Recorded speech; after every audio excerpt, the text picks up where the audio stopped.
Salve Maria Santíssima, o nosso áudio agora é ainda sobre a Soma Teológica, e a pergunta é: deve-se adorar a Mãe de Deus com adoração de latria? É a questão 25, o artigo 5, o volume 8 da Soma Teológica. Vamos lá. Quanto ao quinto, assim se procede. Parece que se deve adorar a Mãe de Deus com adoração de latria.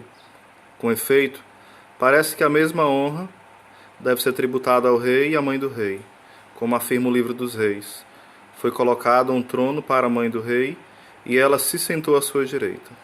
E Agostinho diz: é justo que o trono de Deus, o leito nupcial do Senhor do céu e o tabernáculo de Cristo estejam lá onde se encontra o próprio Cristo, onde Cristo é adorado com adoração de latria, logo também a sua mãe. Além disso, como disse Damasceno, a honra à mãe remete ao filho. Ora, o filho é adorado com adoração de latria, logo a mãe também.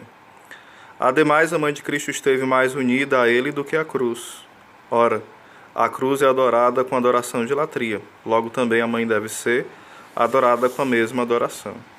Aí Santo Tomás vai falar que não é dessa forma. Ele vai falar, em sentido contrário, a mãe de Deus é pura criatura, portanto não lhe é devida a adoração de latria. Respondo: dado que a latria é devida exclusivamente a Deus, não é devida a nenhuma criatura, se veneramos a criatura em si mesma, Pois, embora as criaturas insensíveis não tenham condições de ser veneradas em si mesmas, a criatura racional pode ser venerada por si mesma.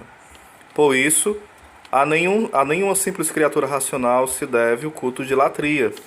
E como a Virgem Maria, bem-aventurada, é uma simples criatura racional, não lhe é devido uma adoração de latria, mas unicamente uma veneração de dulia, de forma mais eminente, contudo, do que as outras criaturas, por ser a mãe de Deus.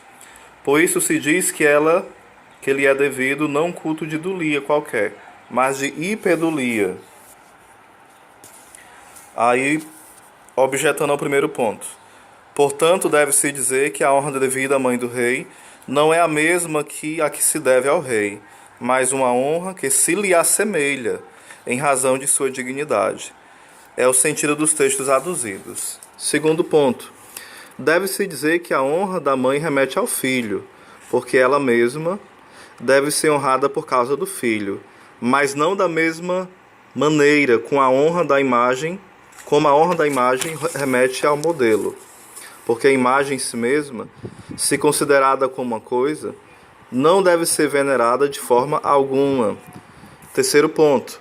Deve-se dizer que a cruz, considerada em si mesma, não é objeto de veneração, como já foi dito, mas a bem-aventurada Virgem em si mesma é passível de ser venerada.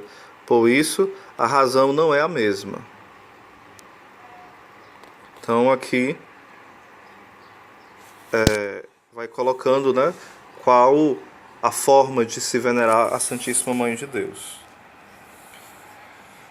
Aí aqui no rodapé vai falando o seguinte, só no rodapé da Soma, Se veneramos os objetos inanimados na medida em que possuem uma certa relação em Cristo, por mais forte razão devemos venerar sua mãe, cujas relações com ele foram e são incomparavelmente superiores.